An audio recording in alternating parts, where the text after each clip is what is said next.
Sa sunod na buwan, sasabak na ulit kaagad ang Gilas Pilipinas. At doon, konta na rin sa mga real na Asian teams. Dahil itong first round nga puro mga FIBA Oceania teams na Guam, New Zealand at Australia. Pero heto bagamat iniisip nating mas kaya na ang round na ito, ay sure, hindi pa rin birong pressure ang mayroon dito dahil as much as possible, kailangan na nilang maipanalo lahat ng games sila rito.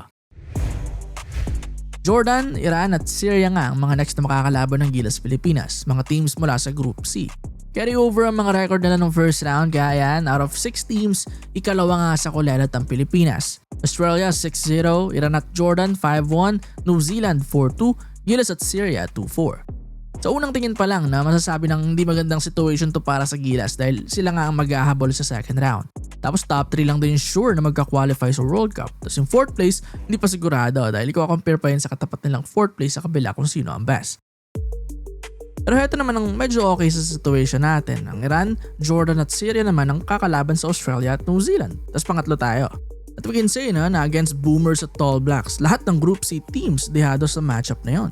Well, sana ganoon talaga. Mag-hope tayo na matalo itong mga West Asia teams dahil isa yun sa way para unti-unti nga tayo makaangat sa standings at abutin sila. Ang pinaka-ideal na mangyari is sweep ng mga Group A teams ang Group C teams. Pati Pilipinas, ma-perfect na hindi pwede matalo. At sa ganyan situation, naangat nga ang Gilas bilang top 3 team. With Australia at New Zealand as top 2, then tayo na yung sunod with 8 total wins. More than pa sa 5 wins ng Iran at Jordan kung masweep nga sila. Sa ganyang scenario, mag-a-advance tayo sa World Cup. Pero yun nga lang ang hirap asahan yan dahil malalakas din to, lalo yung Iran at Jordan. Itong Jordan, twice nang tinalo niya ng New Zealand since na merge. 2-4 man na win-loss record pero still may proof na kaya nilang manalo. Yung dalawang panalo rin na yun sa ganitong tournament din nila ginawa, isang 2019, isang 2023 World Cup qualifiers. Ang Iran naman, ito mas interesting. Last year lang, sa bronze medal game ng Asia Cup, tinalo nila New Zealand doon para maging 3rd place at makakuha ng medalya.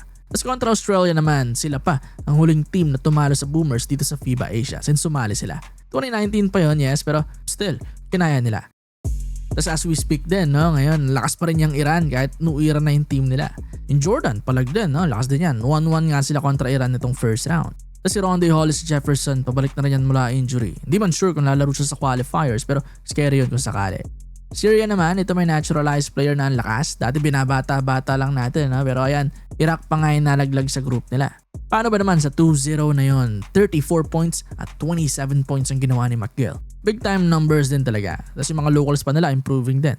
Kaya sigurado na hindi pa rin talaga easy na matchup ito para sa Pilipinas. Ibang iba na to sa tinatambakan nating Syria dati.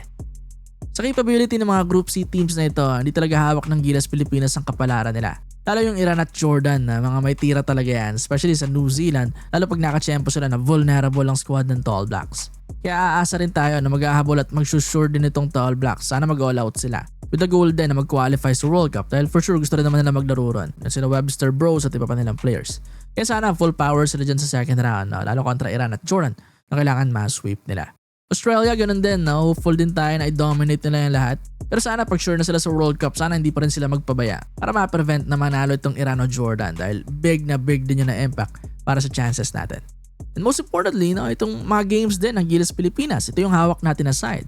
Itong sa Syria, kailangan natin mas sure na sweep na yan, 2-0. Wala yung Jordan at Iran naman, although goal talaga is 2-0 pero sana wag na tayong bumaba pa sa tabla, 1-1 na yung worst. Dahil kung ma-0-2 tayo ng isa sa kanila or both, kayari talaga ang chances ng Gilas. Kung sakali lang ma-2-0 itong Syria, 1-1 sa Jordan at Iran, total na 6-6 ang magiging record natin doon. Which is hindi pa rin comfortable na pwesto. Hindi imposible na magkakaroon ng mga tabla-tabla. At doon, hindi natin hawak ang kapalaran natin dahil mag-base nga yan sa mga numbers.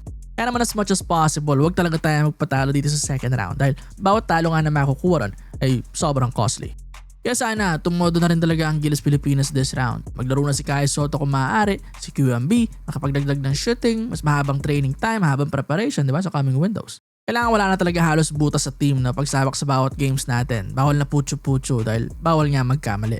Malabo namang mas malakas yung Jordan, Iran at Syria sa European team na Latvia at New Zealand na batsyayong rin nung tinalo natin before.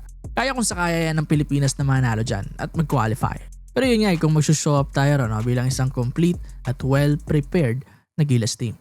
Yan ang aabangan natin dyan. Again, next month na kagad ang laro ng Gilas, August 28 kontra Jordan, August 30 versus Iran. Dalawang big time game kagad. Good luck, Gilas Pilipinas.